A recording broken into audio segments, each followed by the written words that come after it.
And still they come. The thrill seekers, the scientists, the hunters who would kill for profit. And no one is safe.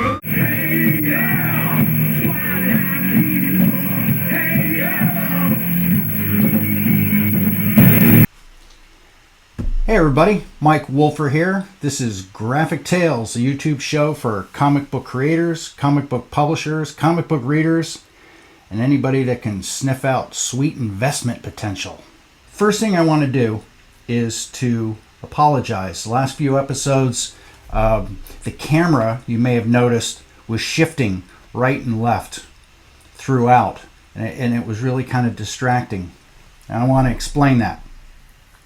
I bought this new webcam, and it has a function to where it will respond to hand signals, and it will follow you around the room and keep you in frame if you want that. I don't want that. But the hand signal thing, I talk with my hands a lot, so I'm always doing all this, and once in a while I will make the hand signal that will activate that function, and I don't know that it's moving around following me until after I finish the video and I look at it and so anyhow, I'm going to try really hard to not make those hand signals. So this week I want to talk about the con game, meaning comic book conventions. Now I don't want this to be another one of those old guy tells us how great the good old days used to be, but it may be kind of like that.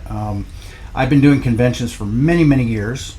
Attending comic book conventions as a creator is really a great way to meet people. And I would encourage you to get out there and talk to people and tell them about your works and your publications. It's really cool. However, the landscape has changed a lot in the last, like 15, 20 years. Comic conventions aren't really what they used to be. There are a lot of celebrities now, people there to sign autographs and stuff. They don't have anything to do with comics, but we're all pop culture nerds, and it's a great draw to have these people from TV and movies and animation. The reliance on those creative people has overpowered the strength of the comic creator, and they call it a comic convention. Yet, in all the promotion that you see for the shows these days, it's all about the media celebrities. Their faces are on the first ones on all of the promo materials. It'll be like, here's all these people. Oh yeah, and then there's some comic people, and they're like way down at the bottom. Didn't used to be that way. Like I said, when I started out, it was during the speculation craze. Right, Daikazu #1 came out in 1987, and it was in the early 90s that attendance at cons and sales of comics just skyrocketed. And I think the reason for that is, I've been thinking about this. I think the reason for the speculation craze was really Superman #75, The Death of Superman, that came bagged in that, it had the black bag with the Superman symbol with the blood coming down and all of that. When that book came out, I'm sure DC did a lot of outreach to media outlets, to try to get interest in the book. We're killing Superman, and maybe it was a slow news cycle when that was coming out, because every major TV network covered that story. Now, there were also stories at the time about how you can make big money. These old comic books are worth a ton of money. So all the speculators came out, and people were buying that comic by the dozens and the hundreds sometimes, because they were envisioning retiring on the sales of those books that were going to skyrocket in price because they were so rare Yeah, well, that issue of Superman, the death of Superman, still bagged. You can get them on eBay for $10, and it's like it came out in '93, so it's like 33 years later. It's $10. Originally, it was $1.25. So you say, well, it did go up in price. Yeah, but when you consider that a new comic these days is like $3.99 or $4.99, it's only twice what a brand new comic on the stands costs. So, the speculation thing was great for us indie publishers because a lot of people rushed in and they saw our first issues and they were thinking, this can be another Teenage Mutant Ninja Turtles. Let's buy a bunch of them. And I'm telling you, when I went to cons, it was nuts. They used to give us tons of publicity. The promoters, the convention promoters. If we had a convention exclusive trading card, that was like right there on the front page of their program. People were just like flocking to all the small publishers, and there was so much interest and so much excitement.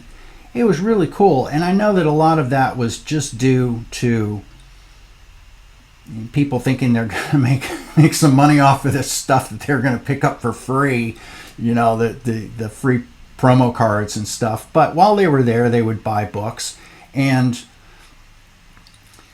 back then, I'm not kidding, like indie publishers couldn't walk down the aisle without falling into a pile of money. It was ridiculous. We would go back to the hotel room at the end of the day, and we would have to use the safe that, a lot of rooms have a safe in them.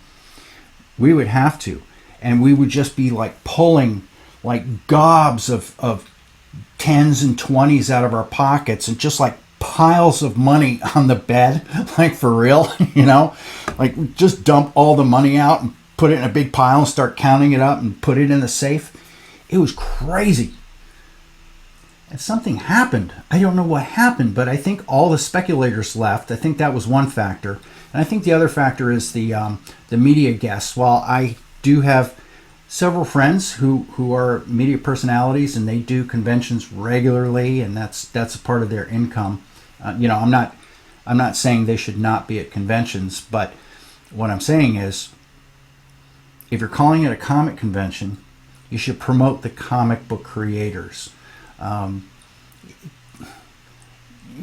I mean, there are little weekend shows that you'll find all over the country, like fire hall shows, where a comic convention promoter will just rent out a small fire hall and they'll have like, 15 or 20 vendors and maybe one or two creators. That sounds like a cool thing, and I've done many of those over the years, but just being honest, there's no money in it for the creator.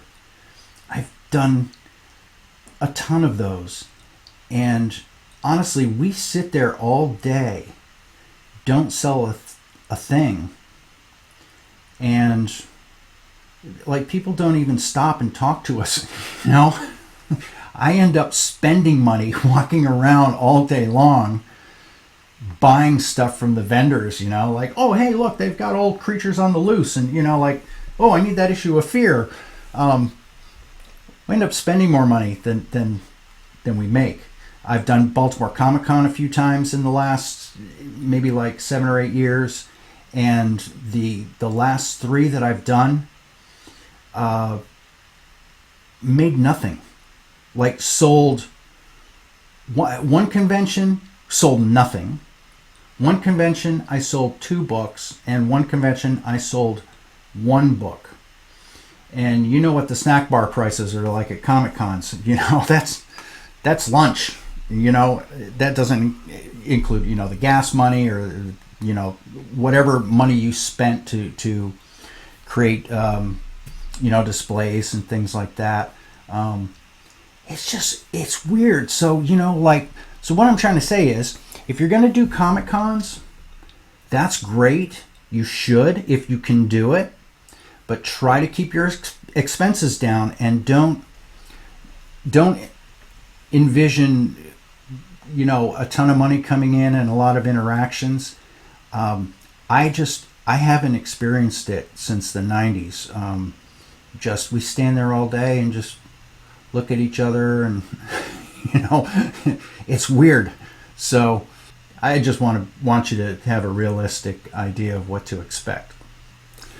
Something else that I should mention too is, when you buy a table or you buy a booth or whatever at a convention, you need to keep in mind that even though you may have been drinking Red Bull all day and you're all hyped up and you're in salesperson mode and you want to make money, comic book fans tend to not be extroverts. That's just the way most of us are. So if someone walks up to your table and you leap at them with the hard sales pitch, chances are you're going to scare them away. It's in my experience, I found that it's much better to just smile at the person when they walk up, say hello, how you doing? You guys having fun today at the con? Cool. What are you looking for? I have some whatever here. And just sort of let the conversation happen rather than trying to hard sell them. I've gone up to booths, when I've attended cons, and I'm just looking around. I just want to see what they've got, and someone will come up to me and they'll be like, "Hi, how you doing? This is my character. Here's their origin story. They started out here and they did this. They got hit by a meteor and blah blah blah blah blah blah blah blah blah blah blah." And I'm like, now I'm trying to figure out how the hell do I get away from this person, because I was just stopping to look at it, and I found that it's not my thing, and they're trying to sell it to me, and I don't want to be rude, and I don't know how to stop them, and I just stand there and smile and nod, and it's just awkward.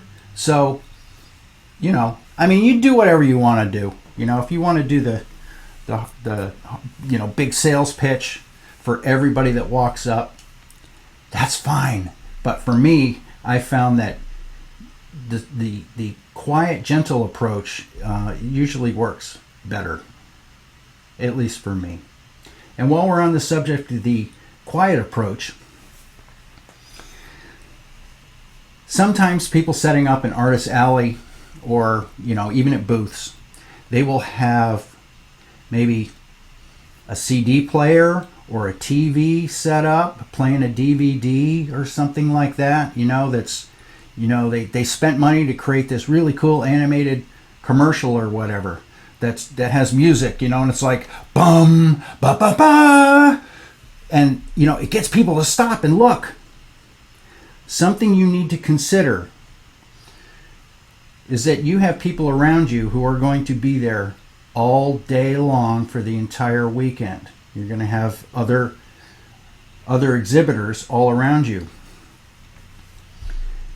And for like 10 hours a day, they're going to have to sit there and listen to bum, ba ba ba ba, bum, ba ba ba ba, for hours and hours and hours. And I'm telling you, it's happened to me, and it's driving me absolutely freaking nuts. And eventually those people have to be told, listen, can you turn the volume down because you're driving us crazy? And then they get arrogant and they say, no, I can do what I want because according to the con rules, blah, blah, blah. So be nice, be considerate of the people around you. I know you want to get the attention of people, but standing out there with a megaphone, making funny noises all day long, like, oh, there was somebody at the Baltimore Comic Con that would show up every year, and I forget what he used to do. It was maybe like a chicken noise or something like that. I forget. But the guy was like on a megaphone, like, like all day long, and we just wanted to strangle him. So, that's all I have to say about that. Be nice to people. Be nice to your customers and be nice to the people around you, and you know, it'll go far, and it'll help you to make friends. You know, and sometimes the loud aggressive approach, just, you know, people will go home with that and they'll remember you as being that loud aggressive person, and you might not want that, or maybe you do want it. So whatever, that's up to you. One other thing before I pull the plug on this one is wanted to show my t-shirt, this beautiful Pride shirt. This was designed by a friend of mine, Teresa Rodriguez, and she has a I think it's T Public.